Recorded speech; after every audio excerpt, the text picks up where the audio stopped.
In the midst of the Vietnam War, on April 30, 1970, President Nixon publicly announced the launch of the Cambodian campaign. Their goal was to defeat the 40,000 troops of the National Front for the Liberation of South Vietnam and the People's Army of Vietnam, who were now positioned near the eastern border of Cambodia. Upon hearing the news of the campaign, many students across the nation began to protest. Probably the most famous of these protests took place at Kent State University in Kent, Ohio. On May 1st, a demonstration was organized on the campus commons. A crowd of roughly 500 students gathered to protest the expansion of the Vietnam War into Cambodia. There was a general consensus of anger and frustration during the demonstration, and many students spoke of bringing the war home. As the crowd dispersed to attend their 1 o'clock classes, they agreed to have another rally on May 4th. Around midnight that night, trouble broke out in the town as people leaving a bar began to throw beer bottles at nearby cars and store windows. Before long, a group of over 100 people had gathered. When the police finally arrived, the group had already set off a bank alarm, started a bonfire in the middle of the street, and began throwing beer bottles at police officers. The whole Kent police force, along with officers from surrounding communities and the county, were called in to help control the chaos.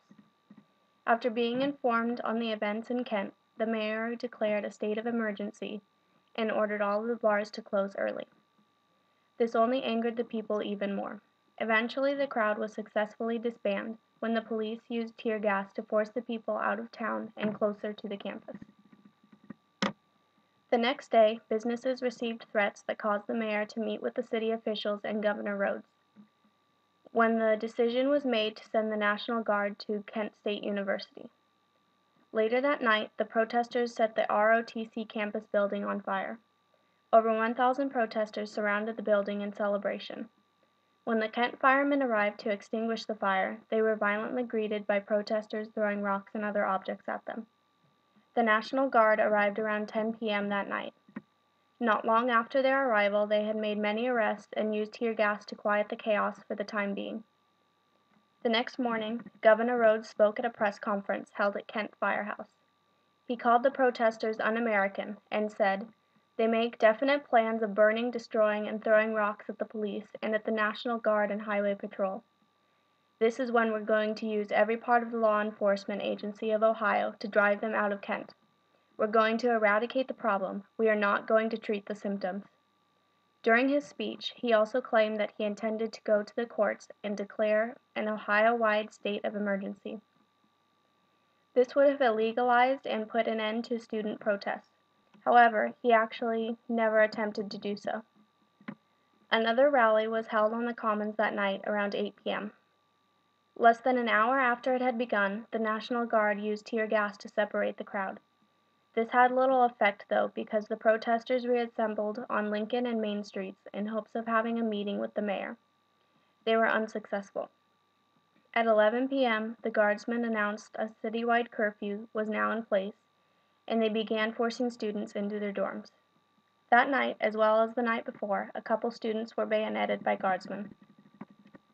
Monday, May 4th, brought the climax of the Kent State Massacre.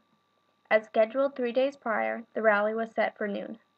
Many of the university officials handed out thousands of flyers to students in an attempt to cancel the gathering. Despite their efforts, over 2,000 students gathered on the Commons near Taylor Hall. Kent State's iron victory bell signaled the beginning of the protest. For the National Guard, the ringing of the bell signaled the start of many attempts to disperse the protesters. They began by sending a guard in a jeep to inform the protesting students that they must stop what they were doing or face arrest. The students responded with violence and forced the guard to turn back.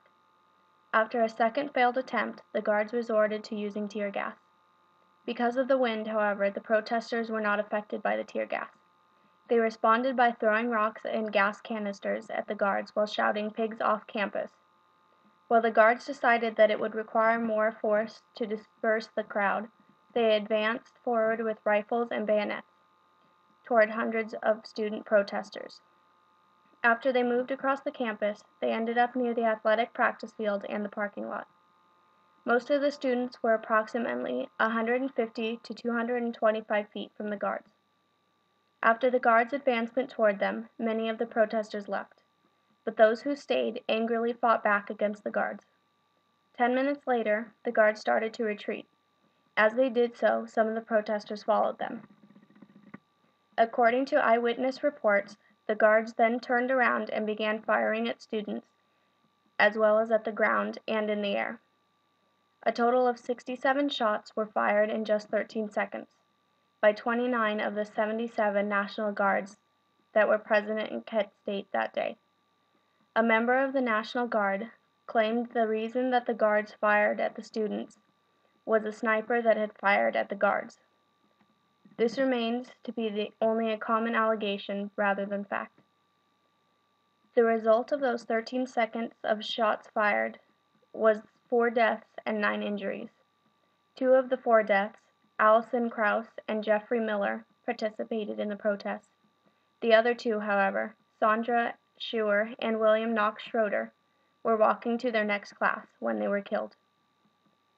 Soon after these students were killed, the protesters were about to attack the National Guards, when a geology professor at Kent State stepped forward and begged the students not to let the violence escalate more than it already had. The students discussed their options and in the end agreed to leave the Commons and end the protest. In later years, the father of Allison Krauss reflected on the tragic event of his daughter's death. He said, "She resented being called a bum because she disagreed with someone else's opinion. He felt that our crossing into Cambodia was wrong. Is this dissent a crime? Is it a reason for killing her?